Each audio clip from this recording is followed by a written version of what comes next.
And let me call upon the CEO of the CSIR, Dr. Sibusiso Sibisi, to officially welcome everyone and our honorable delegates to the event. Welcome, Dr. Sibisi.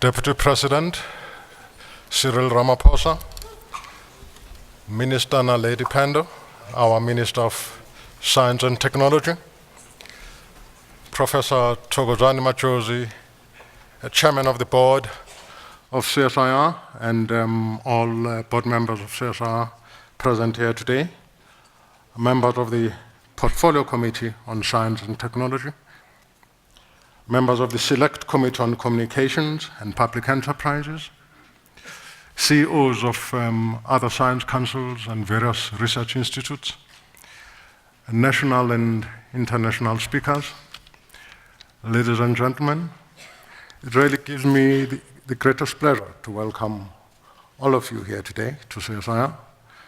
We are really truly deeply honored that you are able to come and join us so that you can both celebrate with us the achievement of the organization. You can see behind me a reference to celebrating 70 years of ideas at work. And sitting right next to our future through science. So we are talking both about the history of the work that we do as an organization, the people of the organization, the impact that that work has had, but history is in fact the basis for an even better future. So what we really are talking about is the future of the country, the future of the organization. The people are going to ensure that we have the country that we believe we can have as envisioned in the National Development Plan. That is based primarily in a very strong manner on the activities of science and technology. And Deputy President, the young people that you caught a glimpse of and the work that you do, that you caught a glimpse of a little while ago, and we trust you will have an opportunity in the future to allow us to share with you a great deal more of what we do as an organization in the interest of, as per our mandate, furthering the well-being of the country through science and technology. I'll just be that brief because following upon me is someone who's much more lucid, much more capable of describing the nexus between science and technology on the one hand and the impact that it has on society and the economy on the other. And it is with great pride that I invite the Minister of Science and Technology to come and address you today.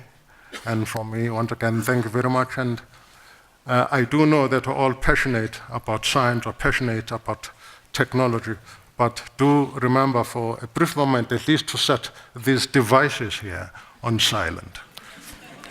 And thank you very much again, Minister.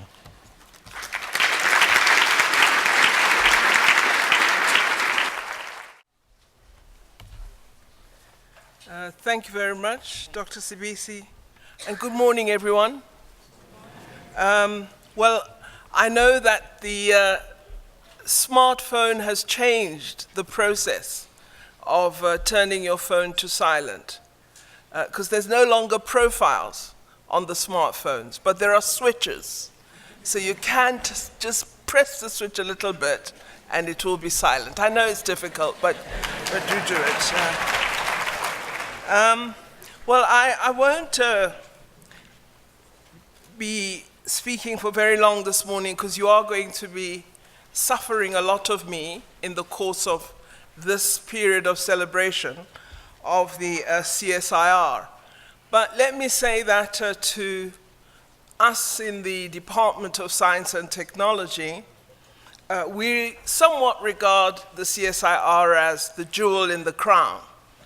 It's really an important and valuable contributor to the aims that we have as a department to both enhance our performance in the basic sciences, but also to contribute to the broad socio-economic development goals of South Africa. We believe science, technology, and innovation will form the core of supporting South Africa, and we think the African continent, in achieving the very important development goals that all of us are mandated to pursue.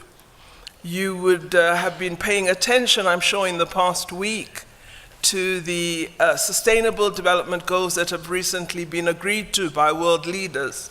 And I'm sure in your various institutions and capacities, you are beginning to look at how you can make a contribution to ensuring that we take maximum advantage of the opportunity for changing the condition of the world by addressing the Sustainable Development Goals.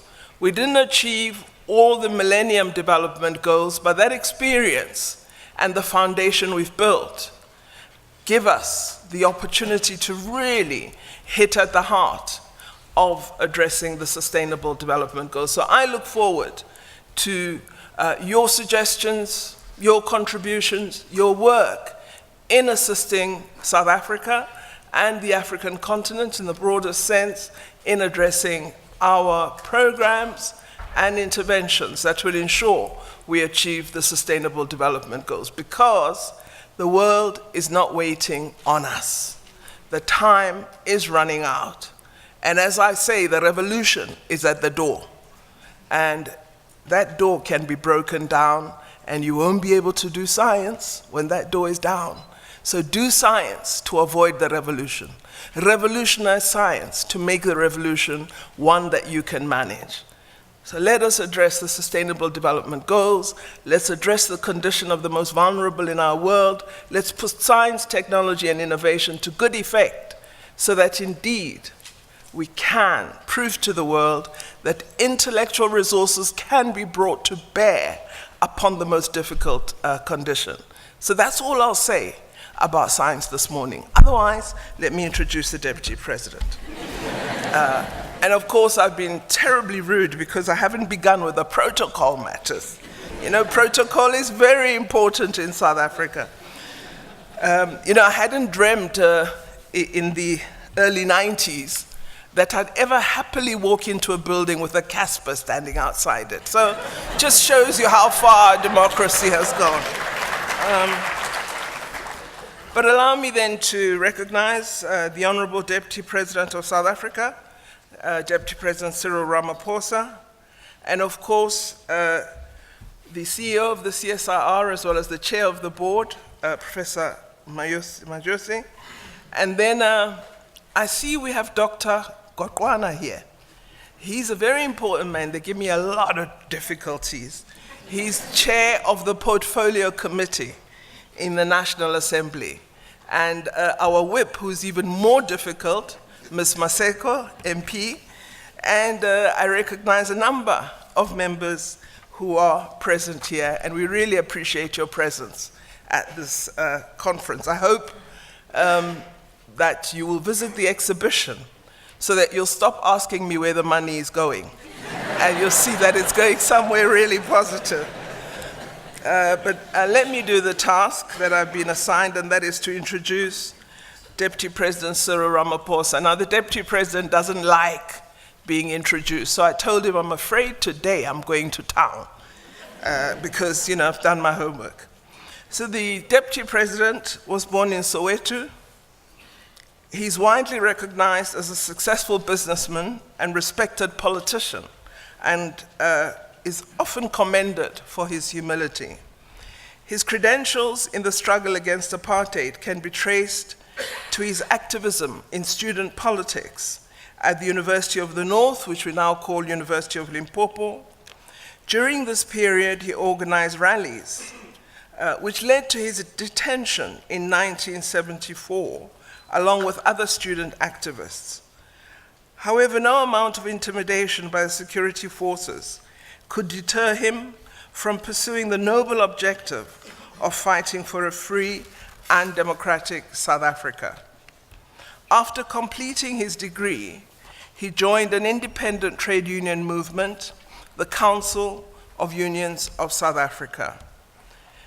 When the government and the Chamber of Mines announced their decision to allow black mine workers to join unions, CUSA propelled Mr. Ramaphosa into establishing the National Union of Mine Workers in 1982, which mobilized extensively against oppression. In the eyes of many black mine workers, he was a true compatriot who fought for the transformation of labor relations in the mining industry under the apartheid state. Fearlessly, he steered NUM to focus its campaign on wages and working conditions for black mining workers. In effect, the union won scores of significant victories through bargaining and through the courts. Understanding the need to stand up against the oppressors, Ramaphosa led NUM to a 3-week strike in 1987 after a wage deadlock with the Chamber of Mines. The strike saw a halt in production at half of South Africa's gold mines and at least 1/5 of the coal mines. This cost the industry millions of rand a day, as this sector largely depended on its black workforce. His achievements in the National Union of Mine Workers include growing the union's membership from 6,000 in 1982 to 300,000 by 1992.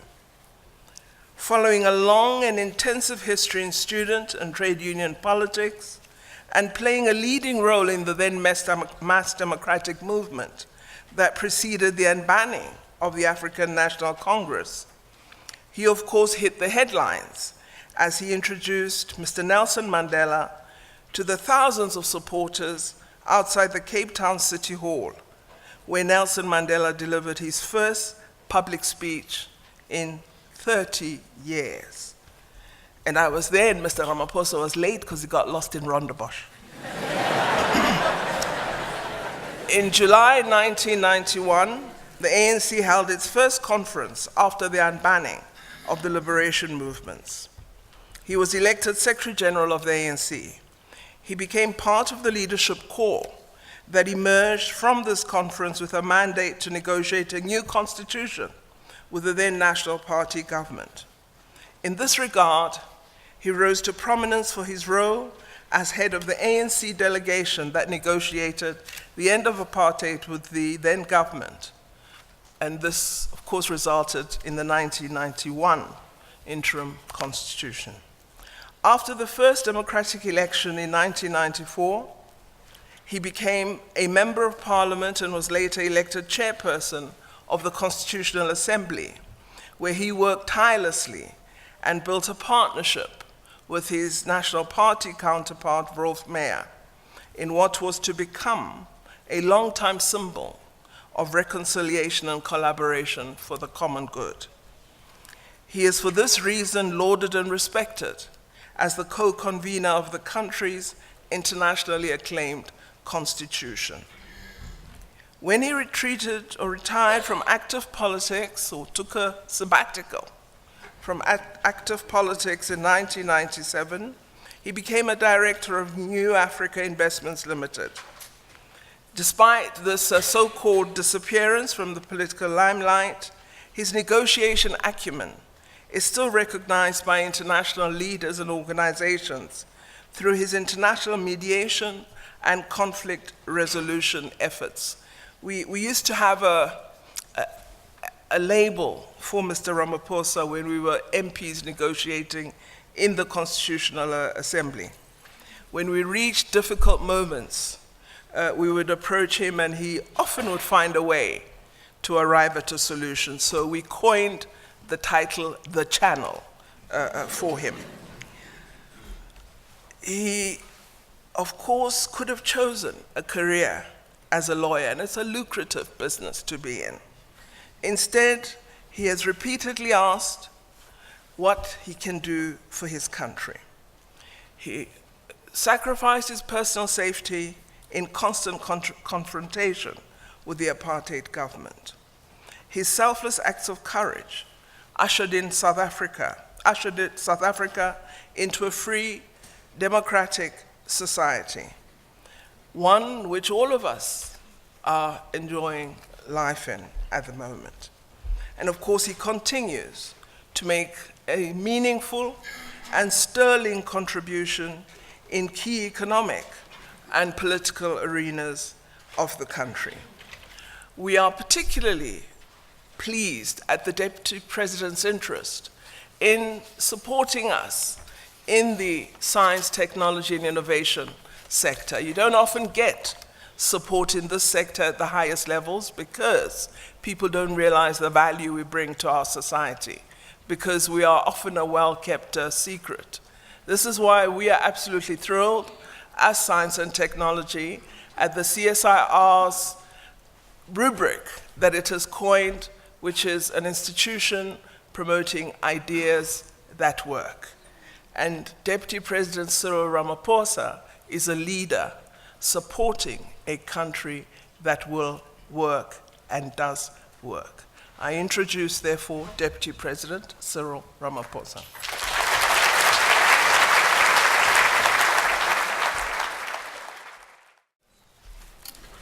Minister Naledi Pandor,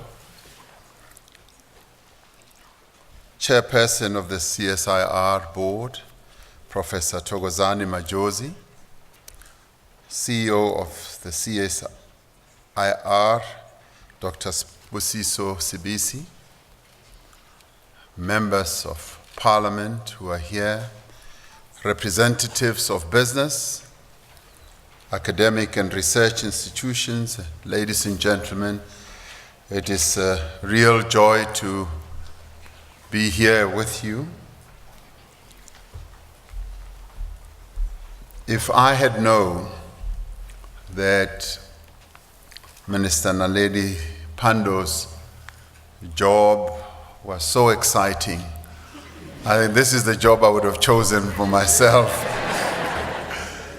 She and the CEO and the chairperson have been taking me around, showing me what you all do here at the CSIR.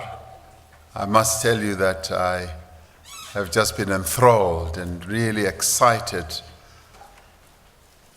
seeing all the experimental work, the pioneering work that is done here has been most illuminating and exciting. But I did say I request an opportunity to come back and to visit the labs and to go and see for myself what is actually being done. And I'd like to applaud the CSIR and you, Minister, for leading this institution and many others that you do, but especially the CSIR for the outstanding work that you do here at this place. You do really do good work.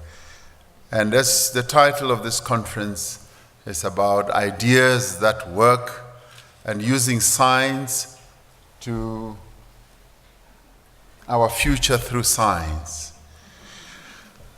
That's wonderful. I'd like to take us back a little. A few years ago, I read a book by John Reader, who wrote a tome on the biography of our African continent. And recently, as you will have seen and read, I participated in a kissing episode with Homo Naledi. And Minister Naledi Pandor disapproves of the name. And my 18-year-old daughter said, "Dad, did you really kiss that skeleton that's so old?" I said, "Yes, I did." I'd like to take you back there because John Reader, when he wrote his book, and I'd like to read some of two pieces or portions that he wrote, confirming that the ancestors of all humanity obviously evolved from Africa. And he writes, the earliest evidence of their existence has been found in East Africa, as we all know. And, but then he writes about these three individuals, 2 adults and 1 juvenile. They walked across the Pan more than 3 million years ago, moving without evident haste away from the volcano which was puffing clouds of fine ash over the landscape behind them. Their footsteps took them towards the woods and the grasslands which are now known as the Serengeti Plains. And he continues, he says, about 100,000 years ago, groups of modern humans left Africa for the first time and progressively colonized the rest of the world. Innovative talent carried them through into every exploitable niche. They moved across the Sinai Peninsula and were living in the Eastern Mediterranean region by 90,000 years ago. They had reached Asia and Australia by 40,000 years ago and Europe by 30,000 years ago. They had crossed the Bering Straits by 15,000 years ago and had reached the southernmost tip of South America by 12,000 years ago. The last remaining large habitable landmass, New Zealand, was colonized 700 years ago. By the early 1970s, people had been on the moon. Such achievements, and all by virtue of talents, had evolved in Africa. And it is this that I'd like to talk about. It is here, over the course of several millennia, that humans evolved the capabilities that enabled them to venture beyond the shores of our continent, to colonize new lands, and to build new civilizations. It was here on this continent that our capacity for innovation developed. It was indeed here that we developed ideas that work. It was here that we began to understand and master our physical environment. It was on our beloved continent that humans discovered what we now know as science. It therefore gives me great pleasure to address you on this occasion of the 5th CSIR conference and to mark with you the 70th anniversary of this, the Council of Scientific and Industrial Research. As a country, we commend the positive, progressive contribution made by the CSIR to advance science, engineering, and technology in the democratic era. As we entered this place, I was saying to Minister Naledi, 21 years ago, many of us, particularly black people, would never have found it easy to come into this place, into this space, let alone being enabled to do the type of work that I saw being done today. So this means we have made a great deal of progress. And more than 50% of the people who do fantastic work here are now truly representative of the demographics of our country, and that the CSIR should be applauded for. And thank you very much for doing that.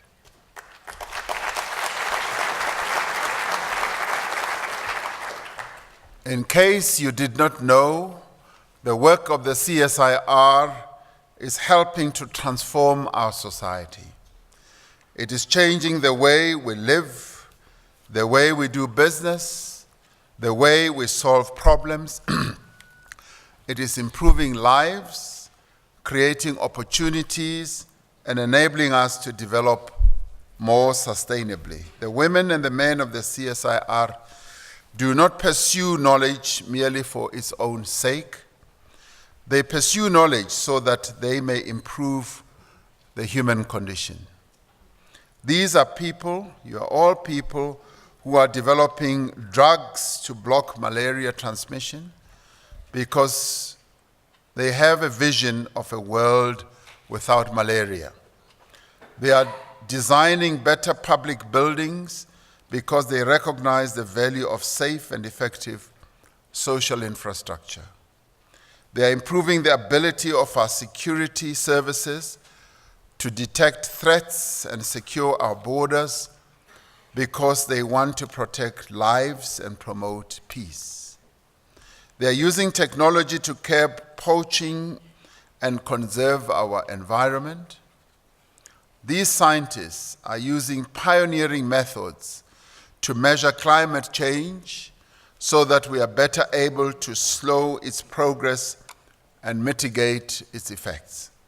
They are supporting the growth and sustainability of small business in areas such as biotechnology because they see science as an instrument of enterprise.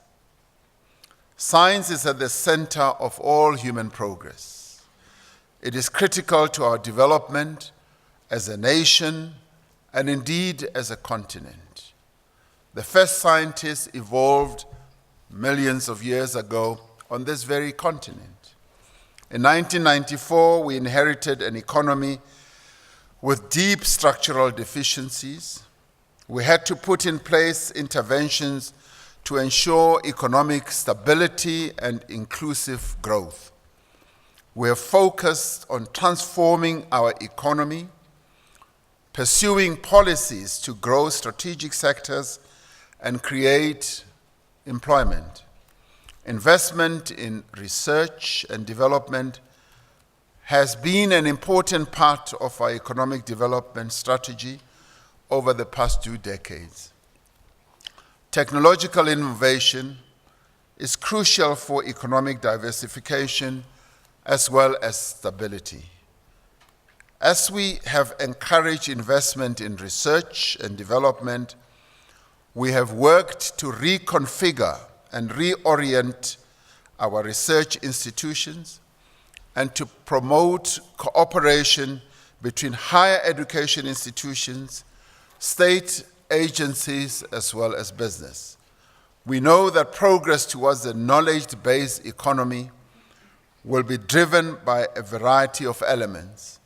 These include human capital development, knowledge generation and exploitation, and knowledge infrastructure development.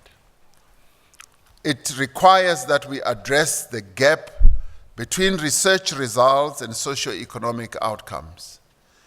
Significant progress has been made during the past 2 decades, but I think all of us will agree that much more still remains to be done. And what also remains to be done is to heed what Minister Naledi Pandor keeps raising in cabinet and wherever she gets an opportunity about increasing our R&D budget. She keeps talking about it day in and day out, and she never rests.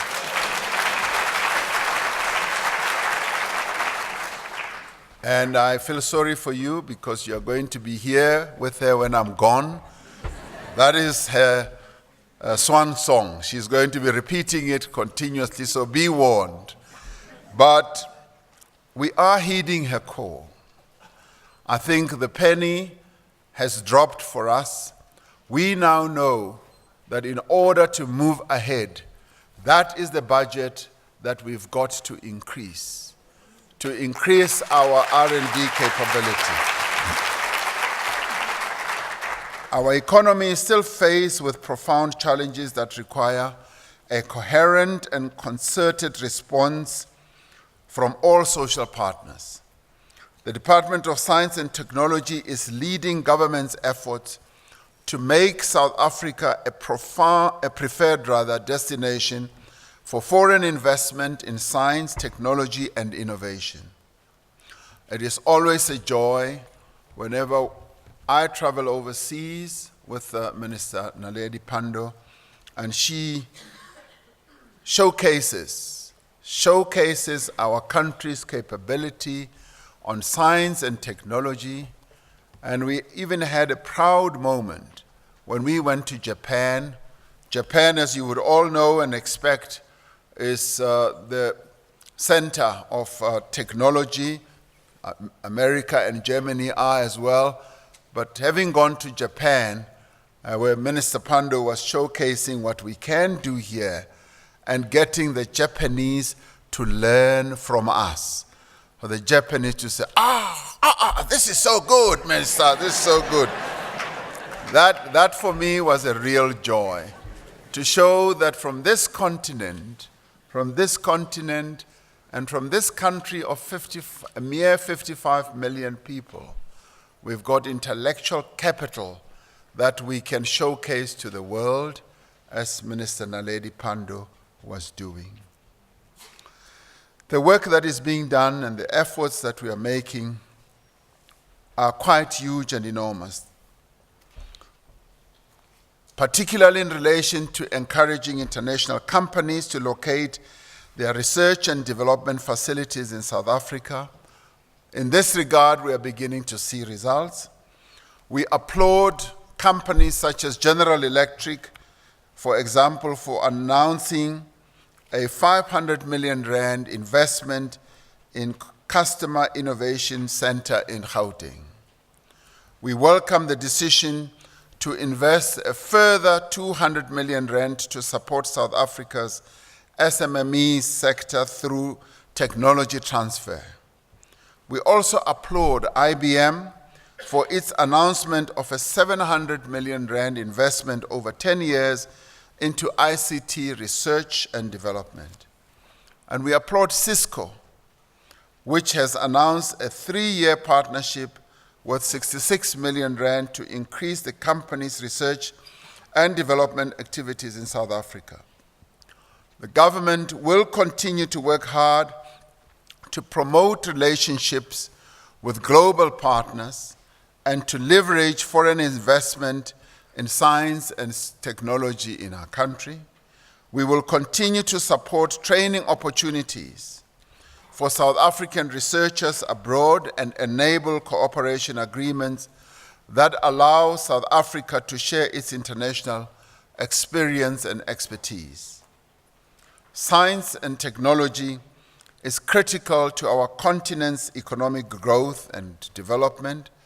For centuries, Africa has provided the raw materials that have fueled the greatest industrial and technological advances in human history. But we have not had the opportunity to fully enjoy the economic and social benefit that arises from the exploitation of our resources. That needs to change. And I'm glad with the little bit that I saw just walking around this morning, hence our slight delay in starting. What I saw is something that is being done wonderfully here to begin to change that. One of the colleagues here was showing how we've got all these trees, we cut them up, we make wood chips, we make pulp, and we export the pulp. And he says, we're only extracting 47% of value from the trees that grow in our country. And yet we could extract up to 97%. Now, we're beginning to change that. And I'm glad that the CSIR is at the leading edge of getting our country to move from just being an exporter of resources and being a value adder. And it is this country that will also lead the African continent when it comes to value add.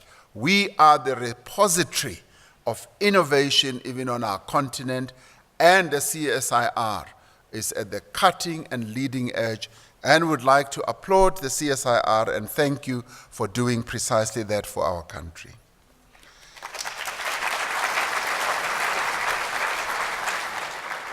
As I said, this needs to change, and you are helping us change this. That is why the recent approval by African heads of state of the Science and Technology Innovation Strategy is such a positive development. It has the potential to establish Africa as a supplier, not merely of raw materials, but also a supplier of the technology and knowledge required to transform these materials into a better life for all its people. A few years ago, I met a Dutch businessman, and he said to me, "You Africans must forget about ever catching up on the technological field with the Southeast Asian countries." He says they are way ahead of you. Forget about making microchips, forget about making semiconductors, and just concentrate on your great endowment. And I said, "What is that?" He said, "You are the only continent, the only continent that still has the living museum of animals in the world." He says, "Concentrate on your animals." A top businessman says that to me. And I listened to all this, Minister Naledi Pandor, with shock. And he says, that is your endowment, animals. Focus on them and showcase these animals. And he says, when it comes to making computers, semiconductors, microchips, and all the other technological developments, he says, forget it. Forget it. The bus has left you. So just focus on these animals. I am glad with what I have seen today that the CSIR, this business person has passed away, and I'm glad to say that the CSIR is doing something that could be making him turn in his grave. And I'm glad that you are doing exactly that. Our continent has great potential, and we need to exploit that. In 2011, we published our country's beneficiation strategy, which proposes 5 value chains for analysis. These are in the areas of coal and nuclear, iron and steel, titanium, pigment and metal, platinum group metals and precious metals. One of the outcomes of that strategy was the construction of a titanium pilot plant at the CSIR. While South Africa is the second largest producer of titanium-bearing mineral concentrate in the world, little value is added to the mineral before it is exported. I saw with my own eyes how we're beginning to turn this around. Government has invested over 100 million rand over 2 years to help develop and commercialize a process to produce primary titanium metal powder. By developing technologies to manufacture titanium products, the country can become a significant contributor to the global aerospace market. Our government adopted the National Infrastructure Plan in 2012 to transform our country's economic landscape while simultaneously creating significant numbers of new jobs and strengthening the delivery of basic services. We're investing more than 800 billion rand over 3 years in building new and upgrading existing infrastructure. The rollout of the Infrastructure Development Plan will play a crucial role in unlocking economic opportunities, promoting mineral extraction and beneficiation, and addressing socio-economic needs and lead to inclusive economic growth. A strong manufacturing sector is also crucial for industrialization. We will continue to support our manufacturing sector to enable our companies to develop new capabilities and products that will broaden our exports. The CSIR, as you celebrate 70 years of existence, has the capacity and expertise to contribute to the growth of our manufacturing sector. The organization has demonstrated this capability by supporting small and medium enterprises in the production of biotechnology-based products. And the CSIR has used laser technology to improve the competitiveness of our manufacturing industry. It has supported programs to improve the energy efficiency of large companies. The National Development Plan outlines our country's long-term vision for a more competitive, inclusive, and diversified economy. Science, technology, and innovation must be at the forefront of realizing the vision that is set out in the National Development Plan. The NDP says that science and technology must be used to address some of the problems that our country faces in education, in health, in economic development, and must facilitate access to information and technology. Already this is happening. The Departments of Health and Science and Technology, for example, are working with the CSIR to design information and communications technology architecture for the national health insurance. We have also seen important successes in areas like HIV prevention and treatment, satellite building, paleontology, fluorochemicals, and technology for improved service delivery. Progress in developing and supporting renewable energy solutions are particularly encouraging. Government will increase its support for the work done by the CSIR and other parties in identifying strategic geographical areas that are suitable for wind and solar projects. The government has invested in infrastructure for hydrogen research at the CSIR and is keenly following progress in finding a way to more easily store hydrogen for use as a clean energy alternative. We commend the partnership between the UN Industrial Development Organization, the Department of Trade and Industry, and the CSIR for the successful implementation of the National Cleaner Production Center of South Africa. Over the past 5 years, the center has assisted more than 80 industry plants to save sufficient energy to electrify over 120,000 South African homes for a year. Our vision for 2030 is that we become a dynamic and connected information society, that we have a vibrant knowledge economy that is inclusive and prosperous.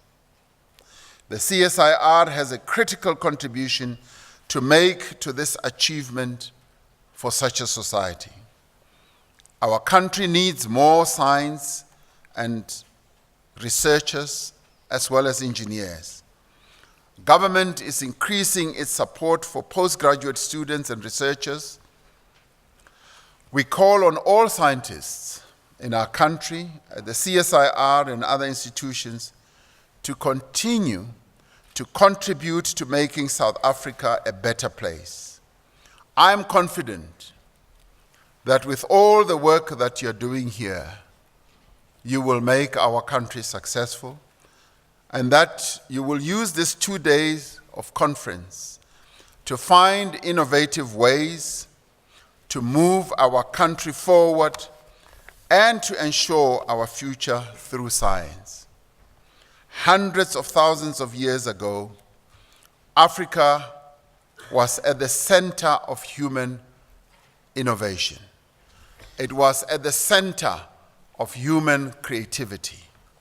It was through the talents that were developed here on this continent that humanity was able to reach the great heights of technological development. And it is here where innovation and creativity does indeed reside. Our National Development Plan takes us to 2030.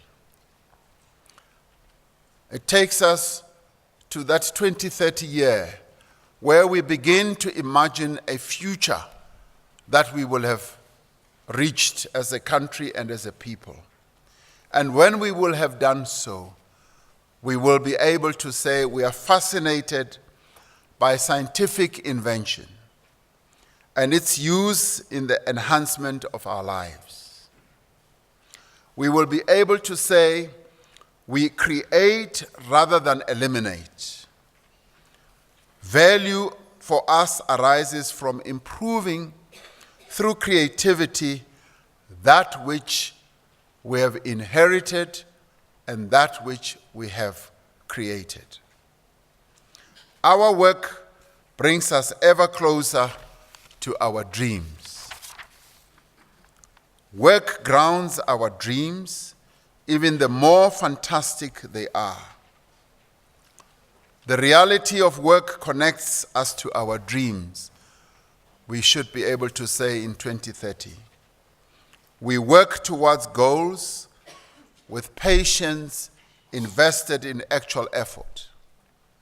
We invest in our efforts and are not waiting in disengaged expectation. Because we are impatient to succeed, we work with painstaking rigor. Our efforts, not so much those of others, make us stronger. Then we are patient for the results of our efforts. This kind of patience gives birth to a new work ethic. In this new work ethic, we ground our dreams. We have built useful things over the years. We are confident, we are self-sufficient, we are inventors, we are studious, we make things, we create things, we respect ability, we respect competence, and we applaud and respect talent.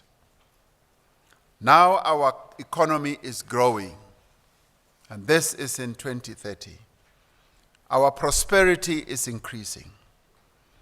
We are energized by our resourcefulness. We make things that work. And the ideas that we generate make our lives a lot easier. This is who we are as South Africans in 2030. And all this will in a large measure also have been enabled by the work that you all do here at the CSIR. It can be done.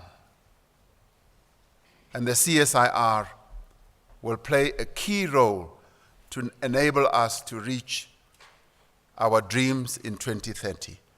I thank you for giving me this opportunity.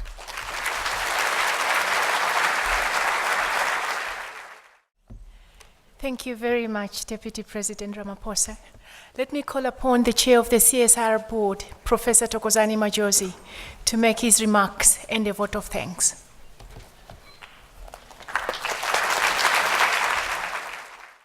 You know, it has become standard that whenever I stand up, I have to pull this down a bit, regardless of who I talk after in the schedule. Right, Deputy President, Mr. Cyril Ramaphosa, Minister of Science and Technology, Mrs. Naledi Pandor, members of Parliament that are here, the members of the board that are with us this morning, the CEOs of science councils that are here, as well as distinguished guests and international and national speakers for the conference. I have to also recognize the members of the CSIR executive, the fellow scientists that are here, as well as everyone that has come. Ladies and gentlemen, good morning. It is really great honor for me to be here this morning. I'm particularly humbled by the fact that I was given this opportunity to say one or two words as part of the starting of this conference. I really did not expect this, given the richness of the profile of the event, and also given the content, if you've seen the program, how rich it is. We are here celebrating 7 decades of scientific excellence. It's not really 7 decades of mere existence. It is 70 years of great achievement in science. So it is indeed an auspicious occasion. I have just a few words to say, by the way, it's like closing remarks, and I'll draw largely from the speech by the Deputy President. And I'll just summarize it as follows. In my opinion, we have to realize that our successes of the past should only serve to derive or breed courage. However, there must have been failures in the past from which we must draw a lot of inspiration and perhaps a lot of wisdom as we move forward. One thing that is very clear, ladies and gentlemen, is that our future is likely to be more complex, it is likely to be more uncertain, and it might demand of us perhaps to draw new skills from our experiences in order to remain competitive as an organization. But in the speech of the Deputy President, largely, there's one thing that I want to perhaps raise to the surface. And really, these are issues or articulations of the National Development Plan. We are really challenged as a country, really on two fronts, largely. On one end, it is the issue of the socio-economic challenges. This is your poverty, unemployment, and inequality. But then again, we are challenged on the other end, on the side of environmental and sustainability issues, water, energy, and food, for example. South Africa in particular stands out in this regard, particularly on the latter, because one thing for certain, we are a dry country, we don't have water. We might have not picked that up. We might be surrounded by those bottles of water that you see there, but South Africa does not have water.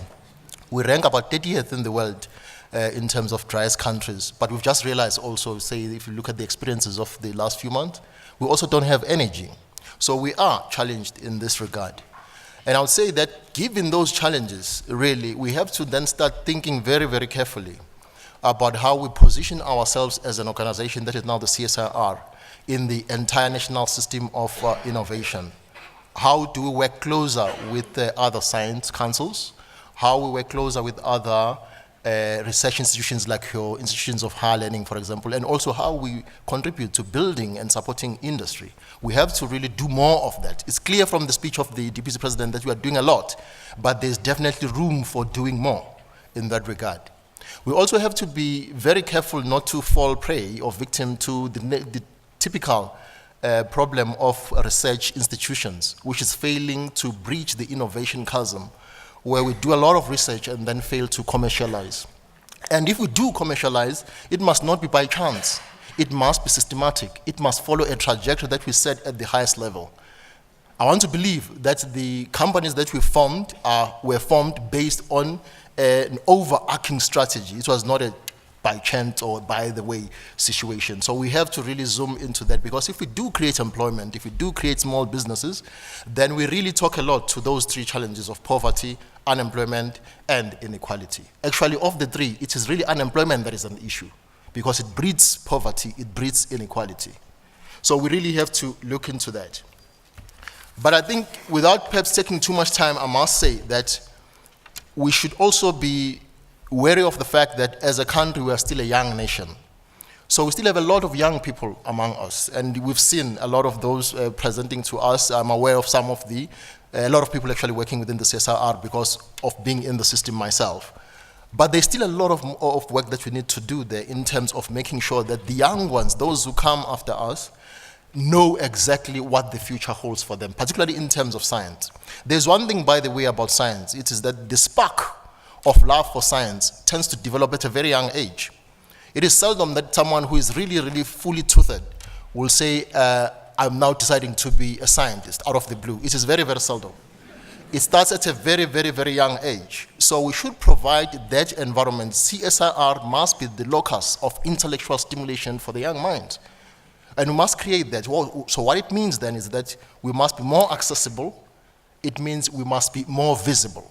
The Ideas that Work campaign has done a very good job. In fact, I was shocked one day when I was driving, and I hear people advertising CSIR. I'm the chair of the CSIR, and I didn't know that there was such a thing. So I got that. But anyway, there is the Ideas that Work, and then the other issue here is on the, but I'm disturbed by something here. Am I taking too much time? You know, I tend to talk a lot because I'm a lecturer, by the way. So, and by the way, my lectures, I have to confess, take 45 minutes. But I'll be very quick on this one.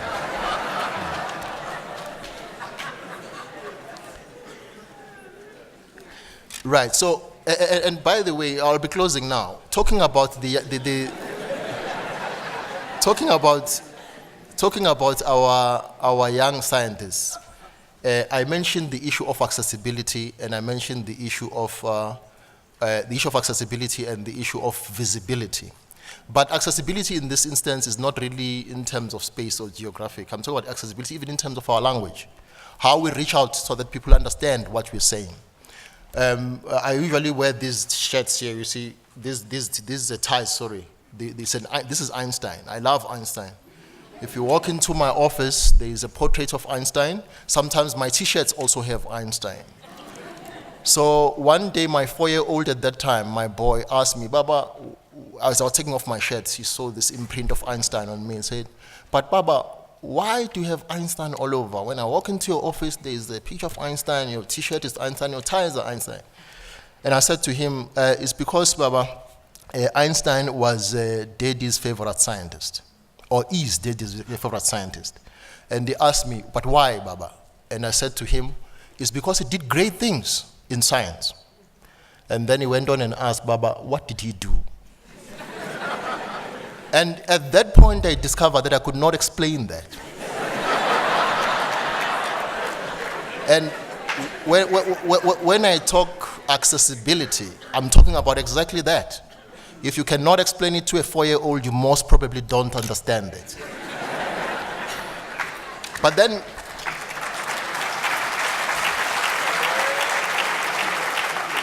I must really thank you, recognize the executive of the CSIR for putting together such a good conference. I really weighed the contents of the conference. I looked at the program. Everything was organized perfectly well. I must thank the leadership of the CSIR as well as the staff of the CSIR for putting this together. And my only disappointment, I must declare this before I step off the plate, that when they were announcing the Nobel Prizes in the last few days, I listened very carefully, thinking that I might hear of someone from the CSIR. But I still believe that that is still possible in our lifetime. Thank you very much. Thank you very much. And on that note, there is nothing more to add. And a happy birthday to the CSIR. Thank you very much. So may I ask then that we all stand while our VIP guests take their leave. Thank you very much.